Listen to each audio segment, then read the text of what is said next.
Hey, what's going on, everybody? It's your host of Greenfield's Finest Podcast, Michael Z. Birds Idell, and we're doing a quick thing here today. We're going to be supporting small businesses. So today I got a good friend of mine, Shannon Norman.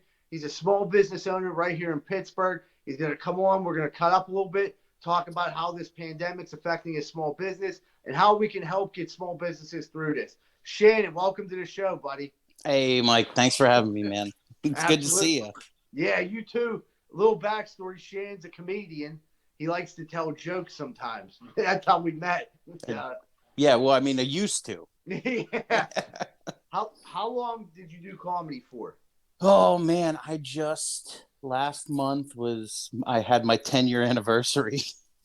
Wow. And it was an alert went off on my phone, and it said 10-year stand-up anniversary. And I just looked at it and went, all right, well, all right. I guess really, I think we should roll the odometer back to 9 because I think I did 4 sets this year. I think I did one of the sets I did this year at your barber shop. Yeah. That was the last show that was at the old shop. Yeah, because I remember seeing Red closed when the first pandemic, you guys made it a little bit, and then it was tough. Yeah, it was. I mean, it was hard to reopen because we closed in Brentwood in March. The day of the St. Patrick's Day parade here was our last day open because people were getting sick. The week before that, we heard about people getting sick, and you know how that started. Right. Everyone was like, "Oh man, this bad flu's going around." So we went, you know what? We're not going to do straight razor shaves. No one told us to do this, but we're going to stop straight razoring anybody, necks, face, everything for a couple weeks just till we find out what's going on with this flu. And then they canceled the St. Patrick's Day parade. And we were off that Sunday, Monday. And on Monday night, we made the decision hey, we're going to close for a week. Yeah. Just because it's bad. People are sick. People are getting sick. We don't know what's going on. We went and then I think the next day, that was when the order came out that we were going to be closed. We had to close for 2 weeks. And you remember that first couple of months, yeah, it was just 2 weeks. Every 2 weeks, it was another 2 weeks. And then how long did that last for? Because I'm trying to grasp, for a small business at a barbershop, how long consistently were you guys forced to be closed with no income coming in? With no income, I went until the PUA, the pandemic unemployment assistance for gig workers, was worked out. I didn't have any money coming in for a couple months. That's tough. Maybe 2 months, yeah. And then I got one big check. Yeah. But I had my pay because it's a barbershop. As an employee, I was getting paid weekly, Right. And I just, during that, I was like, I don't know what's going on. I'm freaking out. I was rolling change I took every coin in this house and put it into the bank because I was like, this is, I didn't know, everybody didn't know what was going on. No. And then we got pandemic unemployment and the shop we didn't get anything in that first round of loans, if you remember that. The PPE loans, yeah. Yeah, and those PPE loans like Longhorn Steakhouse and mega churches and things were getting that. And we ended up getting some assistance, but all that assistance went to all our back rent and everything because, the world didn't stop. So. No, and that was one of the things where I knew people that rent houses and I know people that own houses that rent them. And the thing was at first, it was well, people should not have to pay rent. I'm like, that's a good idea. But the problem was the people who owned the houses still had to pay the mortgages. Yeah. So, and it was like somewhere up the food chain, I just think it should have been put on hold. Now, I'm not a financial genius, but I just felt not even saying listen, dude, your debt's totally forgiven. It's a pandemic. But being listen, when this gets sorted out, because there was a period when people could start to go back to work, then you could start making payments back towards like your old mortgage. But like I felt like a lot of people like just got so screwed over. And then that led us like we got through that, and in the summer like things were like I wouldn't say I ever felt like it was back to normal, but I definitely felt a lot more hopeful. Yeah. And everyone kept saying like October's going to be bad, to November's going to be bad. I just remember hearing that, and I honestly was like, dude, don't say that shit. But it was the Mm-hmm. truth. Yeah. And like that's why I'm glad you're on here today, because along with like you, there's like two small businesses, a lot of small businesses support our podcast, but especially 12 Whiskey Barbecue and the Meatball Company. They're right next to each other on Carson. Mm-hmm. They were like forced. They were put in a predicament where it was like they didn't tell them when we were closing, so they were like trying to make as much money as possible. So they were trying to stay stocked up so they had stuff, and it's like they got stuck left holding it. You know what I mean? It's like now you got to close, and it was like it was almost like I feel like they could have like came out that Monday and be like, listen, we're gonna shut everything down the following Monday just to give everyone a heads up. So you Mm-hmm. got don't order too much food, don't do this. And I felt like there was just too much indecision with all of it. Like fucked over so many small businesses. My Yeah. girlfriend works in retail and she works in a mall. And she was telling me if you go out to the mall, it's like elbow to asshole. Like it's packed. Yeah. So like, are you able to work right now or no? Yeah, man, I am. We up in Brentwood in our old spot, we were allowed to reopen in January. That's when barbershops and salons were allowed to reopen. And we had during the lockdown, we sold some. We let people wanted to support us, Yeah. so we were like, well, how about this? Instead of just we don't feel comfortable taking donations, we're gonna sell haircuts in advance, and we sold like haircuts, T-shirts, pomade, packages, and things. And people came in, got everybody in that first week that prepaid came and got their stuff, Yeah. and we're like, man, it's so great. I'm glad you guys weathered this. This is great. And then the second week, it was, you know, 80% of our customer base was still too afraid. They're either, senior Yeah. citizens or they were laid off as well.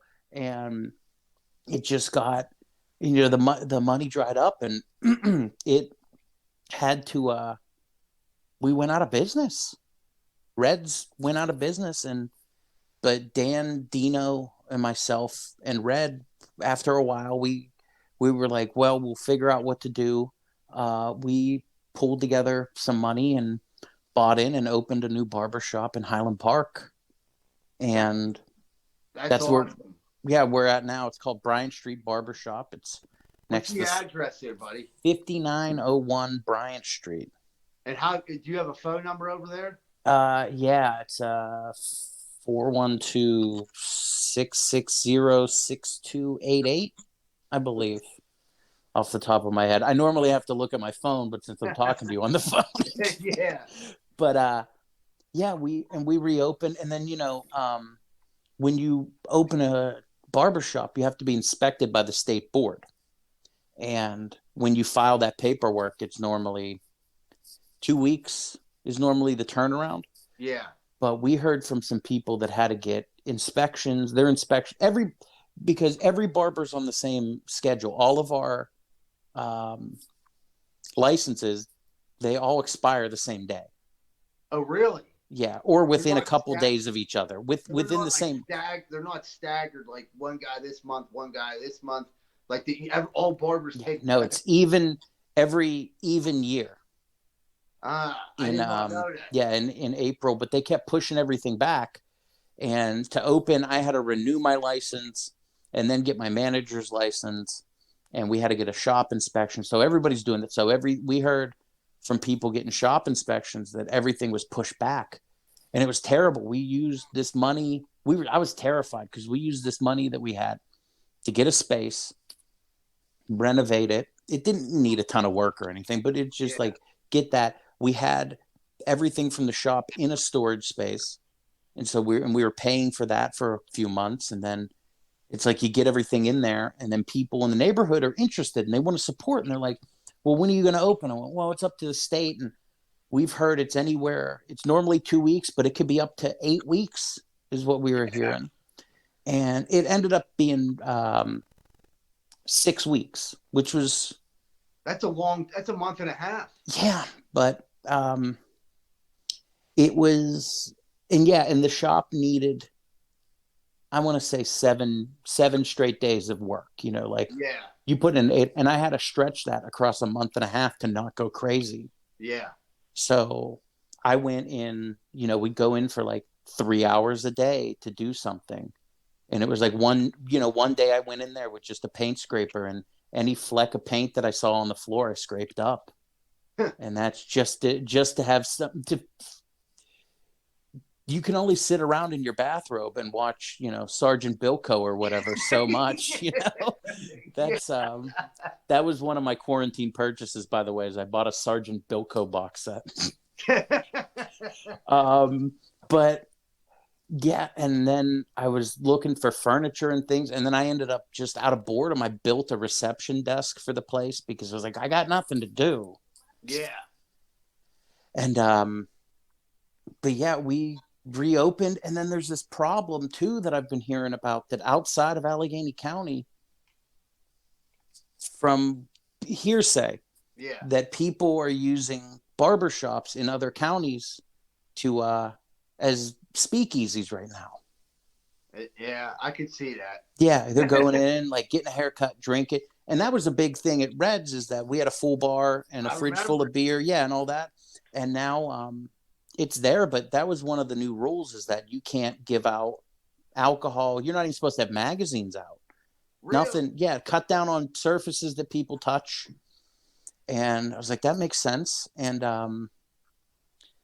but yeah, that thing that people were in July, it was hard to get people to come in.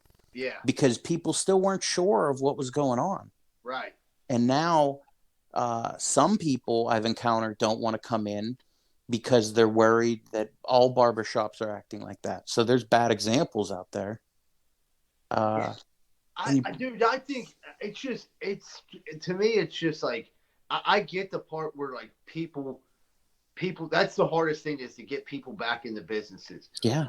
But I feel like there has to be, why is there a push to be like, it's okay to go to Lowe's, it's okay to go to Best Buy, it's okay to go here, when like, I think the main thing is like, as a city, and as Pittsburgh's not that big of a place, like everyone kind of knows everyone, and yeah. I feel like if people really pulled together, they could be like, well, dude, I'm gonna make sure if I get my hair cut, I'm gonna go to this dude, and if we're gonna get dinner tonight, if I'm working, like, let's order from here. And I feel like with everyone would like, and I feel like there's so many good people in the city that we can do it, that like everyone just supports one another, even if it costs a little more money to go here or go there. Like, that's the thing. Now, do you do the traveling thing still, or no?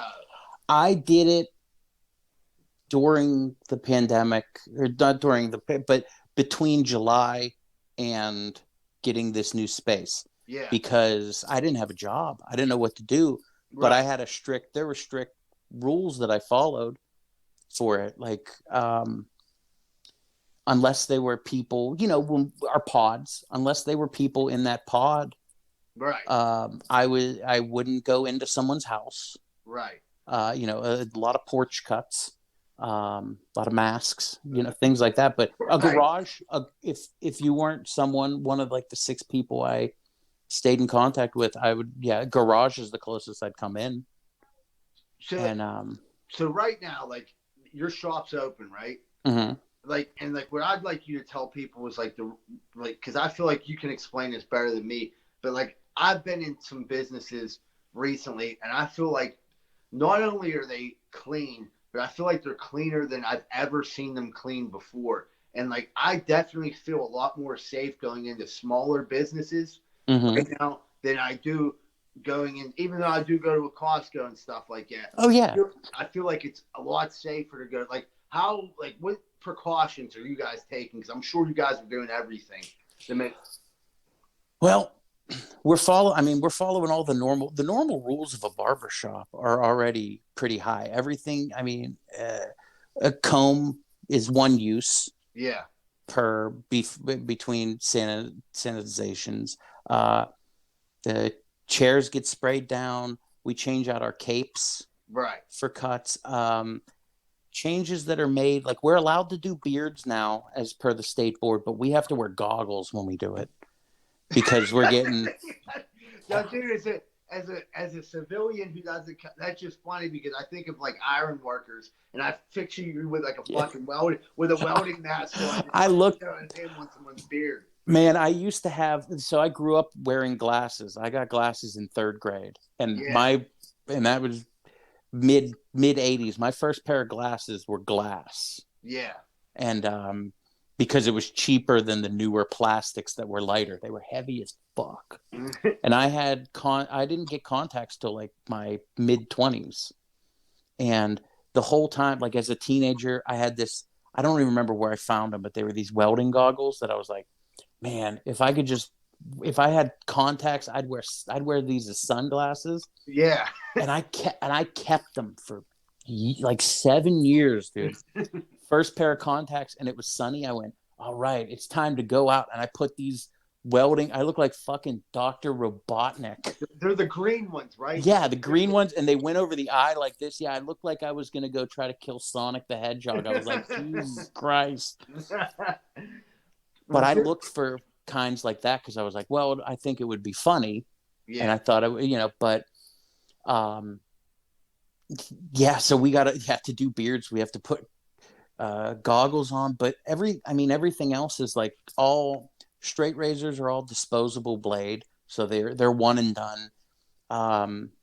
It's barber shops are as sanitary, or should be kept as sanitary as tattoo shops. Yeah, like it's a next level thing. Like we take apart our shears. I take apart all my clippers every week. It's like yeah, I sit there, I sit in that shop like Private Pile, and just cleaning, waiting for the day of reckoning.